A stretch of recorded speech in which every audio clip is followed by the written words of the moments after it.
अस्सलाम वालेकुम नाज़रीन, आज का सच के साथ मैं हूं नदीम हुसैन। मईशत की कश्ती डोल रही है और सियासत की कश्ती हचकोले खा रही है और इन दोनों को तिनकों की तलाश है। मईशत के लिए सबसे बड़ा तिनका जो है वो IMF है और उसके साथ मुज़ाकरात जो हैं वो जारी हैं, लेकिन मराहिल जो हैं वो मुश्किल दिखाई दे रहे हैं और ज़ाहिर है कि एक तनाव की कैफियत जो है वो यकीनन वज़ारत ख़ज़ाना में है। सियासी महाज की सूरत हाल भी जो है वो ऐसी ही है।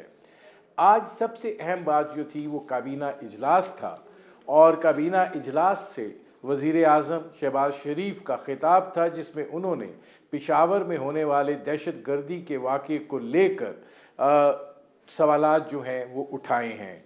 उन्होंने ये बात कही है कि कौम मुक़्तदर अदारों से सवाल करती है कि ये दहशत गर्द जो है ये कहाँ से आगे हैं। उन्होंने ये बात भी कही कि किसने कहा था ये पाकिस्तान के दोस्त हैं। उन्होंने ये भी कहा कि खैबर पख्तूनख्वा को 417 अरब रुपए दिए गए सिर्फ इस मद में कि वो अपनी सिक्योरिटी को बेहतर बनाएं, अपने सिक्योरिटी के इदारों को मजबूत करें। और अब अगर वो ये बात कहते हैं कि वसाइल की कमी की वजह से वो अपनी पुलिस को या अपने दीगर अदारों को मजबूत नहीं कर सकते, तो ये बहुत अफसोसनाक बात है और इसका जवाब जो है वो मिलना चाहिए। पाकिस्तान तहरीक इंसाफ के चेयरमैन इमरान खान ने भी आज खिताब किया और जाहिर है उन्होंने दहशत गर्दी के हवाले से अपनी हुकूमत की पॉलिसी का दिफा किया और उन्होंने फिर यही बात कही कि ये मुज़ाकरात ही इसका हल हैं और जाहिर है उनकी अपनी इस हवाले से तौजीहात थी। लेकिन उन्होंने एक और अहम बात भी कही है और वो ये है कि उन्होंने कहा है कि वो साबिक सदर आसफ जरदारी से मुतल्लिक दिए गए अपने बयान पर कायम हैं और आसफ जरदारी शौक़ से हद के इज़्ज़त का दावा करें। हद के इज़्ज़त उनकी होती है जिनकी कोई इज़्ज़त हो। दूसरी तरफ मुस्लिम लीग नवाज़ की जो अब हालिया उनको नई ज़िम्मेदारी दी गई है चीफ़ ऑर्गेनाइज़र की, मरियम नवाज़ साहबा आज भावलपुर डिवीज़न में थी। वो वहाँ पे गरजी भी और इमरान खान को ललकारा भी। उन्होंने ये बात कही कि जो लोग ये कहते थे कि मुस्लिम लीग नवाज़ जो है वो इंतखाबात से भाग रही है, वो इंतखाबात से डर रही है, तो उनको नवीद हो कि मुस्लिम लीग नवाज़ आज से इंतखाबी अमल में उतर आई है और हम जो है इंतखाबी अमल का सामना करेंगे और मुस्लिम लीग नवाज़ जो है वो क्लीन स्वीप करेगी। ये वो सूरत हाल है जिस पर करेंगे बात। आपका अपने मेहमानों से तारुफ़ करवाते हैं। हमारे साथ मौजूद हैं इकबाल ज़फ़र झगड़ा साहब, मुस्लिम लीग नवाज़ से उनका ताल्लुक़ है, सीनियर रहनुमा हैं, गवर्नर रहे खैबर पख्तूनख्वा के। हमारे साथ मौजूद हैं सेनेटर निसार खोड़ो साहब, पाकिस्तान पीपल्स पार्टी के रहनुमा हैं और हमारे साथ मौजूद हैं लेफ्टिनेंट जनरल गुलाम मुस्तफ़ा साहब, मुमताज़ तजिया निगार हैं। जन साहब, मैं ज़रा आपसे शुरू करना चाह रहा हूँ क्योंकि आज जो वज़ीर आज़म शहबाज शरीफ साहब ने काबीना से खिताब किया उसमें उन्होंने ये बात रखी कि सवाल ये है कि ये दहशत गर्द जो हैं ये कैसे वापस आ गए, कौन इनको लेकर आया, किस तरीके से ये यहाँ पे एंटर हुए और कौन ये कहता था कि ये लोग जो हैं ये पुरअमन लोग हैं और पाकिस्तान के दोस्त हैं। अब बुनियादी सवाल यही है और जाहिर है कि इस पर मैं आगे आपसे सवाल करता हूँ, लेकिन पहले तो इस बुनियादी सवाल पे ज़रा बताइएगा। देखिए, प्राइम मिनिस्टर से तो ये की जा रही थी जो जवाब देंगे कौम को कि भाई कौम के साथ ही हो क्या रहा है और उसका हल क्या है, बजाय इसके कि वो सियासी पॉइंट स्कोरिंग की तरफ जाते।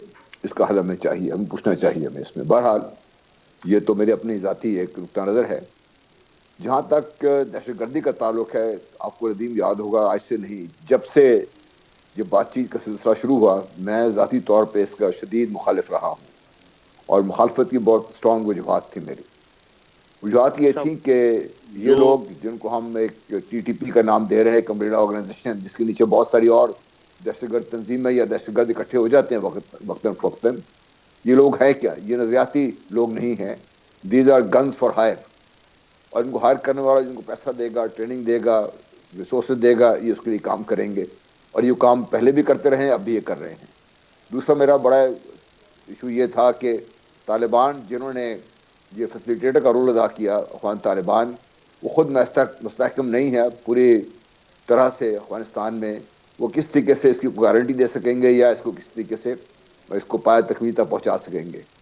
और तीसरा बड़ा ये सवाल ये था कि ये सब लोग जिन्होंने अब तक स्टेट ऑफ पाकिस्तान के खिलाफ बाकायदा एक जंग कर रखी है किसी और के कहने पर, आप इनसे बातचीत करके हासिल क्या करना चाहते हैं? इनको अगर आप पाकिस्तान में लाने से पहले इनसे जो शराइत इनकी थी उन पर अब गौर कर लेते तो शायद हम बातचीत इस लेवल तक ना पहुंचती कि हमें आज ये सुनना पड़ता कि इनको इजाज़त दे दी गई, ये लोग पाकिस्तान में आ गए और आके पाकिस्तान में इन्होंने अपने आप को सेटल किया और अब ये दोबारा उसी मिशन पे चढ़ दौड़े हैं कि स्टेट ऑफ पाकिस्तान को कमज़ोर किया जाए। क्या जैन साहब, इसमें एक और सवाल है। सवाल ये है कि आपको याद होगा कि साबिक DGISI जो फैज़ हमीद जो हैं, वो उनकी काबुल के एक होटल की चाय के कप के साथ तस्वीर बड़ी मशहूर हुई थी और उसमें उन्होंने कहा था कोई परेशानी की ज़रूरत नहीं है, सब ठीक हो जाएगा। और फिर उसके बाद ये ख़बरें आना शुरू हुई कि इन लोगों को आने की इजाज़त दी गई है, हालांकि उनके साथ वो तमाम बातचीत नाकाम हुई जिसके अंदर उनको ये कहा गया कि आईने पाकिस्तान के अंदर रहते हुए उनके मुतालबे जो हैं माने जाएंगे। तो जन साहब, उस वक़्त पॉलिसी गलत थी, अब गलत है, अब हम दोबारा एक शिफ्ट में जा रहे हैं और हम अब ज़ीरो टॉलरेंस की बात कर रहे हैं, अब हम जो है वो कार्रवाई की बात कर रहे हैं और आपको ये लगता है कि हम एक और मिलिट्री ऑपरेशन की बात कर रहे हैं और क्या हम उसको अफोर्ड कर सकते हैं? देखिए, इशू ये है कि क्या एज ए कौम हम ये समझ रहे हैं कि मसला क्या है, इस मसले का हल क्या है और उस हल में जो ओवरऑल एक हल होगा उसमें जो काइनेटिक ऑपरेशन हैं उनका क्या रोल होगा इसमें और वो किस लिए किए जाएंगे। देखिए, हम लगातार गुज़िश्ता तकरीबन 2.5 दहाई से 25 साल से हम इस हालत जंग में हैं, इसमें हम और लड़ रहे हैं, दब नुकसान उठा रहे हैं अपना। लेकिन जब भी हम ये कहते हैं कि उनकी कमर तोड़ दी या उनको ख़त्म कर दिया गया, कोई नया सिलसिला शुरू हो जाता है। तो ये सारे इशू को मुख्तलिफ स्टेजेस हैं इसकी। एक तो जिस तरह लड़ से पेशावर का जो ये इंतहाई बदकिस्मत वाक़या जो हुआ है, इसमें इतने जाने का ज़िया हुआ है, इसमें अगर देखिएगा पुलिस के हेड का लाइन्स थी उसके अंदर आज धमाका हुआ है। तो जो सिस्टम है चेकिंग का, कोई सिस्टम है वहाँ पे अपने आप को सिक्योर करने का, वो सिस्टम फॉल्टी है। इसके अंदर फॉल्टी है, कितना ज़्यादा बारूद लेके शख्स आ गया अंदर, आके उसने मस्जिद में बैठ के आराम से एक धमाका किया, इतनी सारी शहादतें हो गई हमारी सारी। ये कहाँ पे फेलियर है? एक तो ऑन पॉइंट फेलियर है, चेकिंग ठीक नहीं है, ट्रेनिंग ठीक नहीं है, पुलिस को फोकस नहीं है, पुलिस की शायद मोटिवेशन नहीं है। दूसरा, ये किसी तरह अफगानिस्तान से चल के पाकिस्तान पहुँचे हैं, ये जो रास्ता तय किया है इस रास्ते में इनको डिटेक्ट नहीं किया गया, या जब ये चले हैं वहाँ से इनका पता नहीं चला। इसमें जो इंटेलिजेंस सिस्टम है वहाँ पे हमारी कोई कमज़ोरी नज़र आती है आपको इसमें, जहाँ पे इंटेलिजेंस ने बहुत से ऐसे हमले नाकाम बनाए हैं, ये उसमें से फिल्टर थ्रू करके आ गया, कैसे आ गया इसमें। और तीसरा, जब आप बैकएंड पे जाते हैं तो उनको जो TTP को हम कह रहे हैं, जिसकी कोई नज़रिया नहीं है सिवाय इसके पाकिस्तान को नुकसान पहुँचाया जाए, वो क्यों ऐसा कर रहे हैं और कौन उनको ऐसा करने में उकसा रहा है, कौन उनको स्पॉन्सर कर रहा है, कौन को पैसे दे रहा है। तो इन सारे मराहल का जब आप जायज़ा लेते हैं तो आपको ये लगता यूँ है कि पहले 2 मराहल के अलावा जो बैकएंड पे है वहाँ पे भी हमारी कमज़ोरी है कि हम अभी तक इनको जब तक आप आइसोलेट नहीं करेंगे, और आइसोलेट करने में अगर अफगान तालिबान पाकिस्तान का साथ नहीं देंगे तो क्या पाकिस्तान की पॉलिसी अफगानिस्तान के लिए वही रहेगी? क्या पाकिस्तान जिस तरीके से आउट ऑफ वे जाकर अफगानिस्तान को सपोर्ट करता रहा है, जब से पहले भी और अब भी, जब से अफगान जो अमेरिकन फोर्सेस वहाँ पर निकली हैं, तो क्या पाकिस्तान को अब ये तवक्को करनी चाहिए कि वो अफगान तालिबान इस वाक़े के बाद या जितने पाकिस्तान में दहशतगर्दी हुई है इसके पाकिस्तान को सपोर्ट करने के लिए इन लोगों को आइसोलेट करें, पाकिस्तान की मदद करेंगे? तो बहुत सारे सवाल ऐसे हैं जो आपको पहले उनका जवाब ढूंढना पड़ेगा, देना पड़ेगा। मैं जन साहब आता हूँ जी, मैं जन साहब आता हूँ। अच्छा, इकबाल ज़फ़र झगड़ा साहब, ये फरमाइएगा कि ज़ाहिर है एक मुबहिम सी सूरत हाल है, गो कि ज़ुबैर साहब ये कह रहे हैं कि शाहिद खान अब्बासी ने मुस्लिम लीग की सीनियर नायब सदारत से इस्तीफ़ा दे दिया है, और मैं अपनी इंफॉर्मेशन की बिना पर ये कह सकता हूँ कि वो बहुत अरसे से नाखुश थे और इसका तज़किरा वो वक्तन फ़वक्तन करते रहते थे। और ये जो मुस्लिम लीग नवाज़ की सीनियर लीडरशिप है जिसमें आप भी शामिल हैं, अब वो बैक फुट पे और बैक बेंचेस में दिखाई देती है। याद सादिक हैं, खामोश हैं, ख्वाजा साद रफ़ीक की स्टेटमेंट्स आप देख रहे हैं। इसी तरह बाकी जो सीनियर रहनुमा हैं, तो आपको ये लगता है कि मुस्लिम लीग नवाज़ को में कुछ और लोगों ने ओवरटेक किया है और जो सीनियर लीडरशिप है वो पीछे चली गई है और मुस्लिम लीग नवाज़ में इंतज़ामी मामलात जो हैं वो ज़रा सवालिया निशान है? ठीक है जी, बात यह है कि जो आपने कहा और हमने कहा कि शाहिद खान ने इस्तीफा दे दिया है, तो ये बिल्कुल बेजा बात है। शाहिद खान ने पिशावर में जाकर जो बातचीत की है उसमें हरगिज ये तासुर नहीं दिया गया कि वो पार्टी छोड़ के कोई पार्टी बना रहे हैं या कुछ ऐसा। उन्होंने सिर्फ ये कहा है कि पार्टी में जो कुछ मामलात हैं उनसे उनको इत्तेफाक राय नहीं है, जिसमें हमारे प्रीवियस फाइनेंस मिनिस्टर की भी बात थी और अभी इनकी भी थी।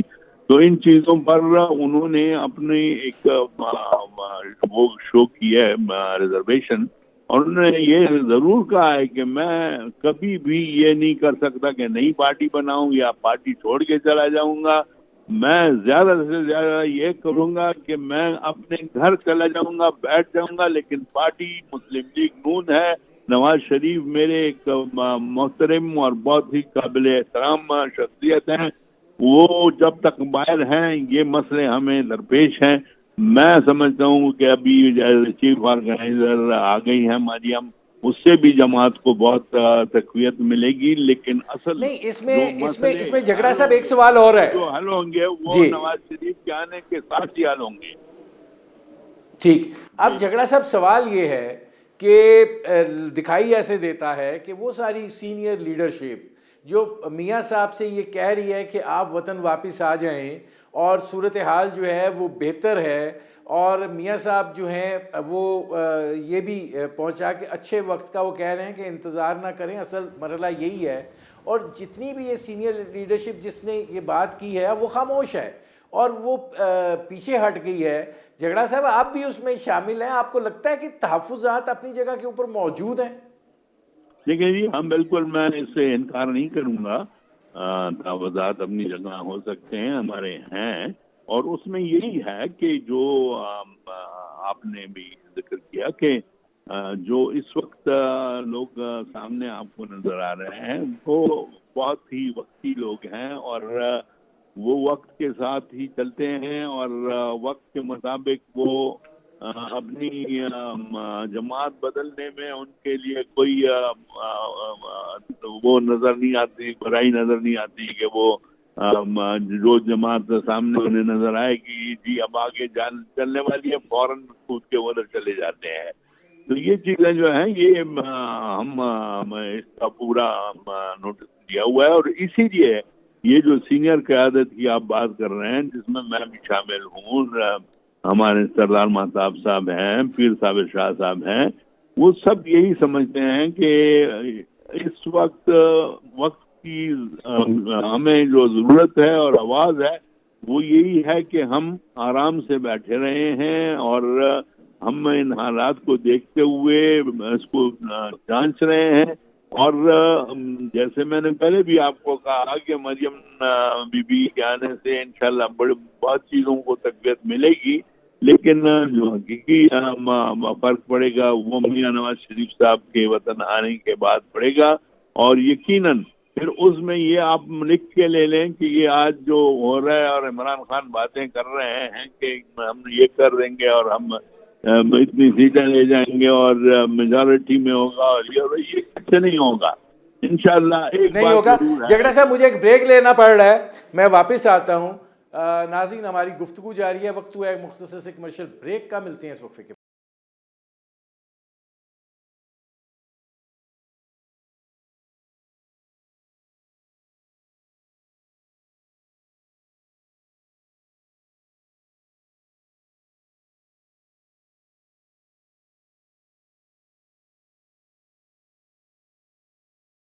बैक जी निसार खोड़ो साहब, आज इमरान खान साहब ने सीनियर जर्नलिस्टों से बात की है और उन्होंने कहा है कि वो आसिफ जरदारी के बारे में दिए गए अपने बयान पर कायम हैं। वो शौक से हत्क इज़्ज़त का दावा करें, हतक उसकी होती है जिसकी कोई इज्जत हो। क्या कहेंगे आप, क्योंकि इल्ज़ाम भी बड़ा संगीन है।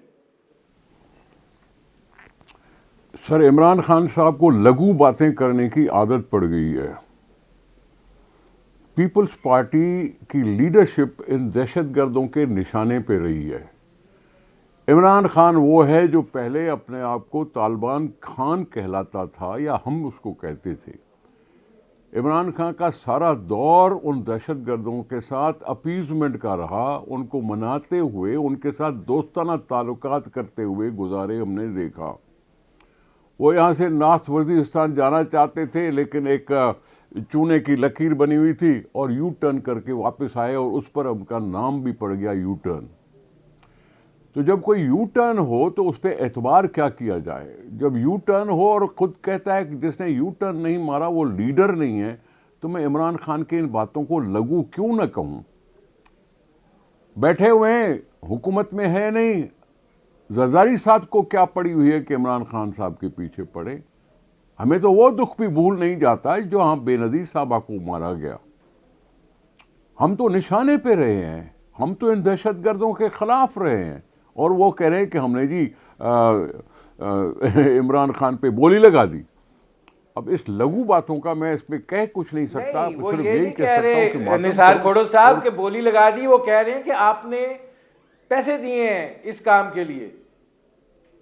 ये बोली लगाने का मतलब यही ना, पता नहीं क्या कहते हैं उसको, एक अजीब सी जुबान में, मुझे नहीं मालूम। लेकिन देखें, बात सुने, ये इस तरह का सिर्फ बोल देना काफ़ी नहीं है। इमरान खान इतनी बड़ी इल्ज़ाम तराशी जब कर रहे हैं तो उसके कुछ न कुछ सबब होने चाहिए। हमारा तो कोई सबब नहीं है। इलेक्शन में हम सिंध में उनको हरवा चुके हैं, तो हमारा कोई सबब नहीं है। आज इलेक्शन हो रही है या नहीं हो रही, ये बात का मसला है। तो इमरान खान साहब को बैठे हुए वैसे ही जमान खान पार्क में बैठे हुए हैं, अभी कह रहे हैं कि जी बनी गाला जाएंगे, वहाँ बुलेट प्रूफ कमरे बन रहे हैं। अब बुलेट प्रूफ कमरे बन रहे हैं, ये सारा कुछ अपने आप को इमेज दिखाने के लिए, अपने आप को खबरों में लाने के लिए, ये सारे ये शोशे छोड़ते रहते हैं कि खबरों में रहें। वैसे तो उसकी खबर ख़त्म हो गई, सियासत उनकी ख़त्म हो गई, पार्लियामेंट में उनकी हैसियत ख़त्म हो गई। बाहर खुद निकल नहीं रहे, अवाम के सामने कह रहे हैं कि जी मुझे डर है, मैं डरता हूं कि मेरे पीछे पड़े हुए हैं, मैं तब निकलूंगा जब इलेक्शन कैंपेन होगी। डरे हुए वो बैठे हैं। लीडर ऐसा नहीं होता, झूठ में झूठ बोले जा रहे हैं और बस उसको कोई सब पूछ लेते हैं उससे। तो बहुत हैं। मैं आता हूं निसार खोड़ो साहब। अब आमिर डोगर साहब, दो सवाल हैं। पहला सवाल तो यही है कि इतना संगीन इल्ज़ाम जब आयद किया गया है और जाहिर है कि मामला अब अदालत में हत्क इज़्ज़त का दावा भी है, तो क्या इंफॉर्मेशन की बुनियाद पे है या किसी के कहने पर है? देखें जी, पहली तो बात यह है कि इसके पीछे एक बैकग्राउंड है, इंफॉर्मेशन भी है और एक बैकग्राउंड भी है। अभी लोगों का इतना हाफजा कमजोर नहीं हुआ। यही जरदारी साहब थे जिन्होंने सिंध के एक रहनुमा के पाँव पे बम बांधा था, उमर साहब के, आप जानते हैं। फिर मुर्तजा भुट्टो कत्ल केस हो या मोहतरमा बेनजीर भुट्टो की शहादत, उनके जो उंगलियां हैं वो भी जरदारी साहब की तरफ ही उठती हैं। और इसके अलावा बहुत सारे कत्ल हैं जो जिनको जरदारी साहब की जानिब जिनके इशारे मिलते हैं। तो ये तो जरदारी साहब को या तो ऑन ओथ वो कह दें, कुरान पे हल्फ दे के कि उन्होंने कोई कत्ल पहले नहीं करवाए। तो ये इल्ज़ाम बहुत बड़ा है, लेकिन मैं जो इसका बैकग्राउंड है पाकिस्तान में, उस हवाले से मैं ये बात कर रहा हूँ कि जरदारी साहब क्या पहले से इस हवाले से मुख्तलिफ शख्सियात के जब भी कोई इस तरह के वाक़यात हुए उनके नाम आते रहे हैं। ये एक बैकग्राउंड है। किसी और ऐसे रहनुमा का नाम क्यों नहीं आता कि सिंध में ताकत के जोर पर, नशे पे वो इस तरह के काम अरसा दराज से करते चले आए हैं। बाकी मैं ये नहीं कहता कभी कोई मेरे पास कोई ऐसी अथॉरिटी है कि मैं इसमें कोई अपनी बात कर रहा हूँ।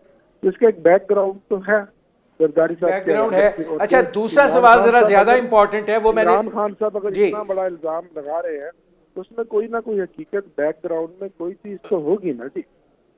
होगी। अच्छा, अब दूसरा सवाल मैं आपसे लेके चल रहा हूँ और मैं सारे पैनलिस्ट से ये पूछूंगा। आज गवर्नर पंजाब ने इलेक्शन कमीशन को और स्पीकर पंजाब असम्बली को और पार्लिमानी लीडर पंजाब असम्बली में जो हैं पाकिस्तान तहरीक इंसाफ के उस्मान बुज़दार साहब, उनको ख़त तहरीर किया है और उसमें उन्होंने ये बात कही है इलेक्शन कमीशन को भी कि आप हालात व वाक़यात को देखें, सूरत हाल का जायज़ा लें, स्टेक होल्डर से मशवरा करें और उसके रोशनी में इलेक्शन के हवाले से जो है बात होगी। उन्होंने तारीख कोई नहीं दी। यही सूरत हाल जो है वो गवर्नर खैबर पख्तूनख्वा की है। तो आपको लगता है कि इस वक्त जिस नौइयत के हालात हैं, मईशत की जो सूरत हाल है और दहशत गर्दी का जो इस वक्त तसलसल के साथ सामना है, पंजाब और खैबर पख्तूनख्वा में इंतखाबात होने जा रहे हैं? मुझे ये बताएं कि ये सब कुछ तो जो हालात वाक़यात बनाए जा रहे हैं सिर्फ इस वजह से कि इनको अपनी शिकस्त फाश नजर आ रही है, ये इलेक्शन नहीं कराना चाहते, जबकि आइन में इसमें बिल्कुल क्लियर है कि 90 दिन के अंदर पाबंद है इलेक्शन कमीशन और गवर्नर अपनी डेट दोनों सूबों के देने के लिए पाबंद है। अब ये खत जो बढ़ रहे हैं और दहशत गर्दी के खदशात बढ़ रहे हैं और वो PTI को उसके साथ जोड़ा जा रहा है और इलेक्शन को उसके साथ जोड़ा जा रहा है और मईशत को उसके साथ जोड़ा जा रहा है, तो हमारा तो पहले दिन से यही एक ओपन स्टैंड है और इसमें कोई हकीकत नहीं है। हकीकत भी है कि जब पोलराइजेशन बढ़ती है, जब मुल्क में इस तरह के मसाइल बढ़ते हैं, जब हुकूमत 10 महीने में मुकम्मल तौर पर नाकाम हो जाती है हर शोबा जिंदगी में लोगों को किसी किस्म का भी रिलीफ देने में, तो फिर उसका आसान हल है कि आप रजू करते हैं आवाम से। जब सियासी इस्तेकाम आता है तो फिर मुआशी इस्तेकाम आता है। इलेक्शन कमीशन इनके साथ मिला हुआ है।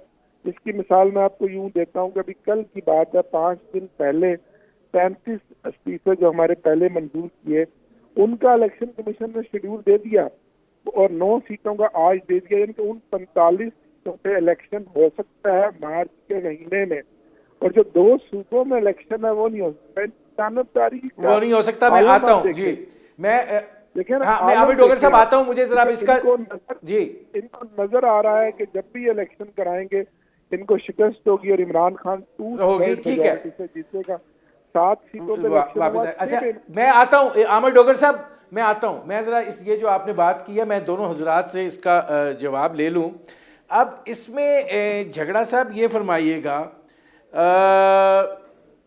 जो बात आमिर डोगर साहब कर रहे हैं, जाहिर है आप भी गवर्नर रहे हैं खैबर पख्तूनख्वा के, इस वक्त जो सूरत हाल है, पहली तो ये फरमा दीजिए कि क्या आपको लगता है कि ये मुतहम्मल हो सकता है इतने बड़े पैमाने पर दोनों सूबों में इंतखाबात का, या ये कि हुकूमत ही चाहती है ताख़ीर इंतखाबात में? देखें, बात यह है कि जो बात आप इंतखाबात की कर रहे हैं, मियां मोहम्मद नवाज शरीफ का बहुत वाज़ेह बयानिया है। वो कहते हैं मैं अपने बयानिया से कभी भी पीछे नहीं हट सकता, और वो ये है कि हाल में अगर इलेक्शन का जो डिमांड हो रही है इमरान खान की तरफ से, वो इसलिए हो रही है कि इस वक्त सूरत हाल उनके फेवर में जा सकती है। हालांकि with the passage of time अब ये भी हो गया है कि ये जो तासुर था वो भी खत्म हो रहा है और लोग रोजाना के बेसिस पे उसकी पार्टी छोड़कर निकल कर जा रहे हैं।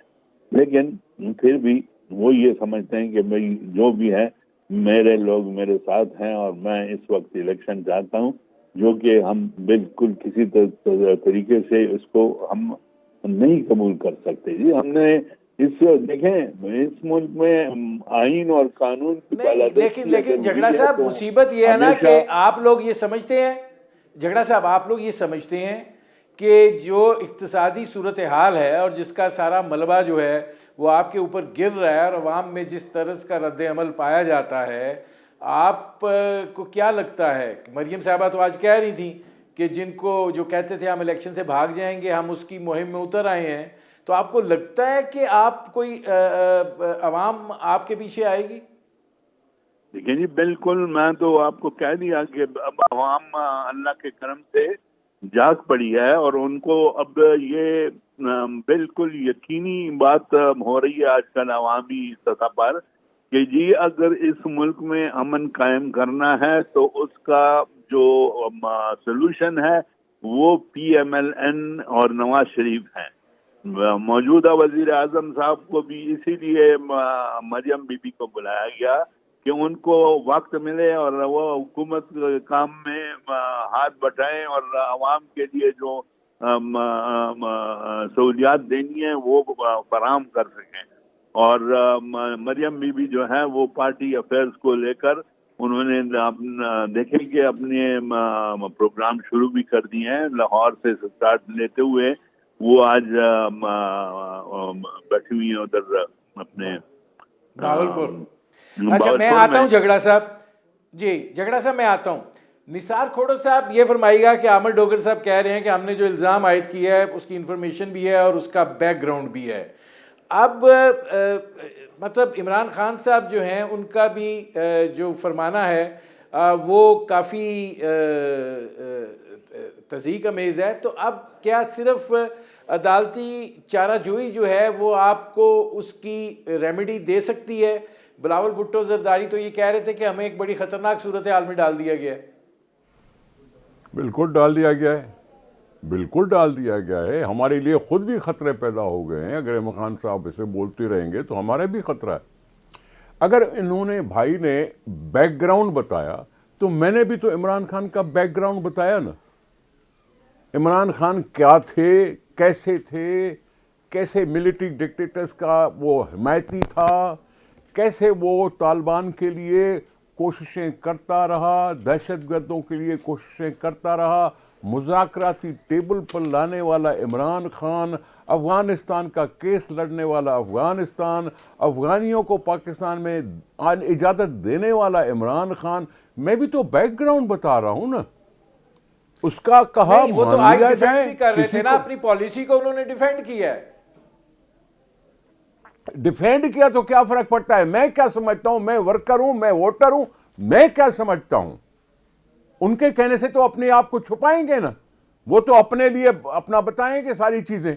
लेकिन मैं क्या बोल रहा हूं, मेरे लिए खतरे क्यों बढ़ रहे हैं? उनके अफगानियों को इजाजत देने के बाद अगर यहां दहशतगर्दी के वाकयात ज्यादा हो गए हैं तो फिर मैं इमरान खान से सवाल करता हूं कि इन दहशतगर्दी का सारा मलबा तेरे ऊपर है। हम जब रद्दुल फसाद कर रहे थे और पता नहीं क्या क्या कुछ कर रहे थे, उसको आपने खत्म करवा दिया और उनका फिर उनका यानी रवैया चेंज होने लगा। आपने खुद उनको बुलाया, आपने खुद इस बयान दिया कि मैं उन सबको पाकिस्तान में सेटल करना चाहता था। आप खुद कहते रहे हो ये सब कुछ इमरान खान साहब। अब तुम कह रहे हो कि जी मैं मासूम हूं, मैं तो बहुत मिस्कीन हूं, मैं तो मजलूम हूं। तुम इन लोगों को मरवा रहे हो। ठीक है, मुझे एक ब्रेक लेना पड़ रहा है। नाज़रीन, हमारी गुफ्तगू जारी है। वक्त हुआ है एक मुख्तसर से कमर्शियल ब्रेक का। मिलते हैं इस वक्त।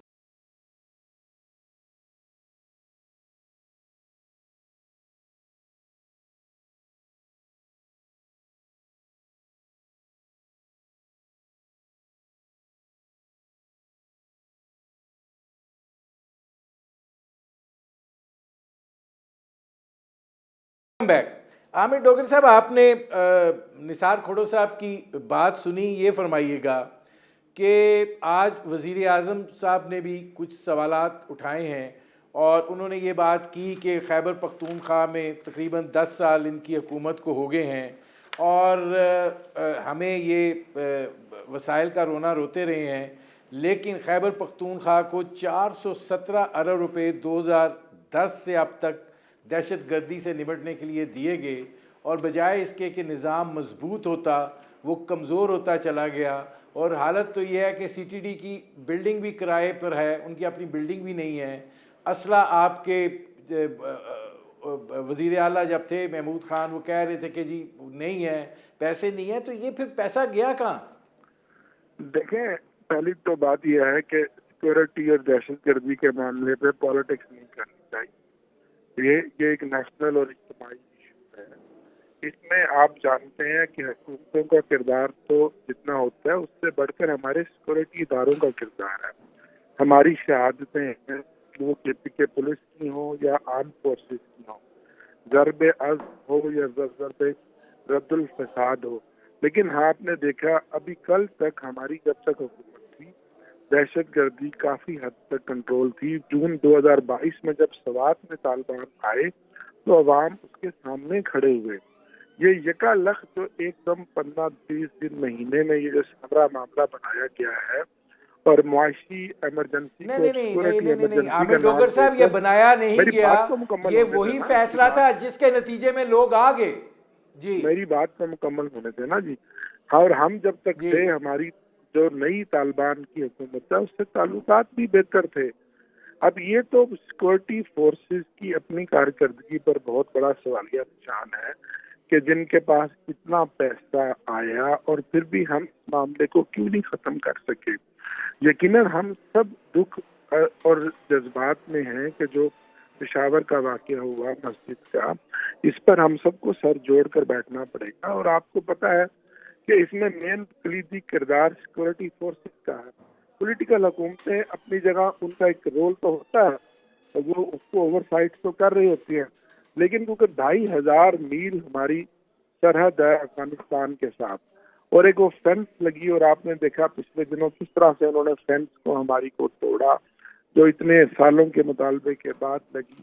तो एक बड़ा सीरियस मसला तो है, लेकिन अब इस मसले की बुनियाद को बना के गवर्नर साहब अगर हिले बहाने करें और इलेक्शन को आगे लेकर जाएं और बयानियां ये करेंगे जब इमरजेंसी है सिक्योरिटी की और दहशतगर्दी है, तो मुझे ये बताएं 40 इलेक्शन दिन का शेड्यूल आ गया, इसमें से 22 नहीं। देखें आमिर डोगर साहब, मैंने चूंकि आगे भी बढ़ रहा है, इसमें एक सवाल ले लें। सवाल ये नहीं, एक मिनट, एक सेकंड, सवाल तो ले लेना, उसके मिला लीजिएगा साहब।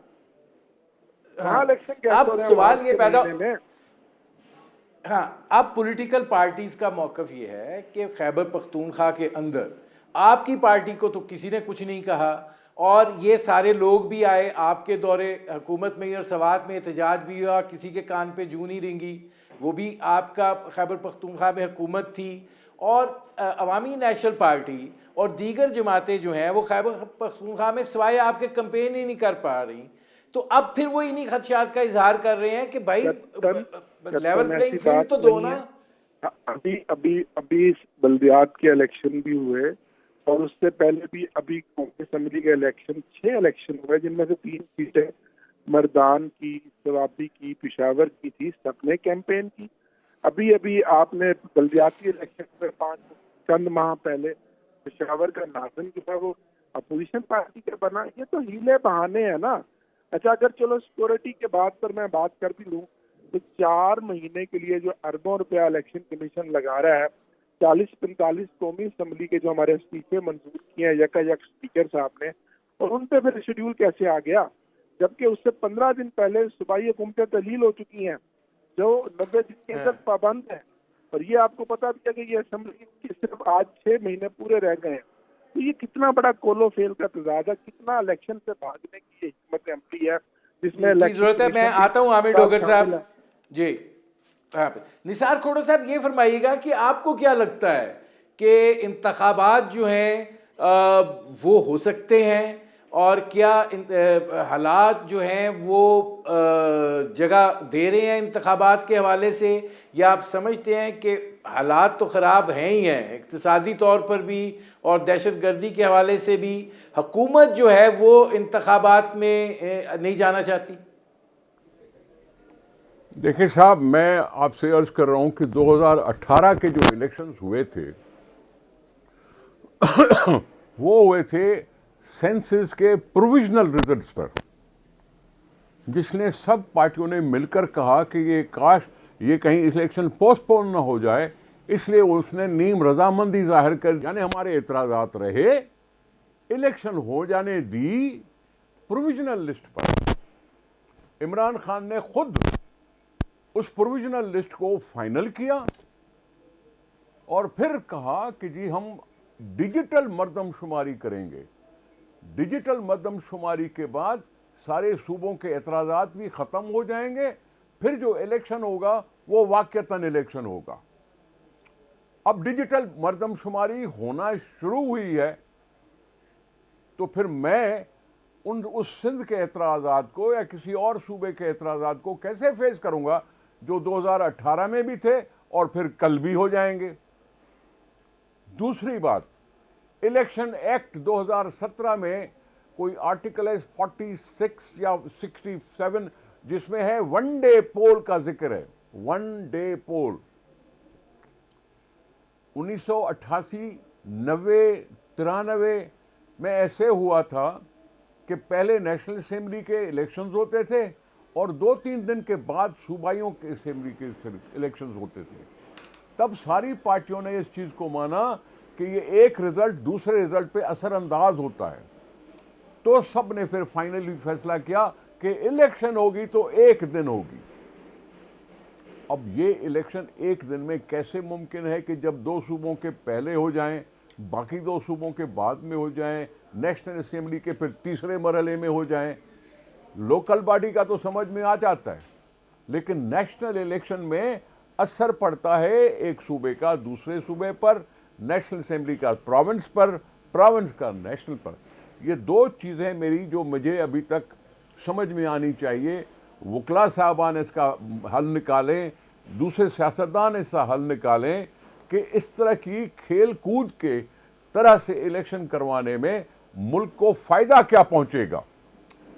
कल इलेक्शन हो जाएंगी तो मुल्क को फायदा क्या पहुंचेगा। 2 सूबों में इलेक्शन हो जाएंगी तो मुल्क की हालात कैसे बेहतर होंगे।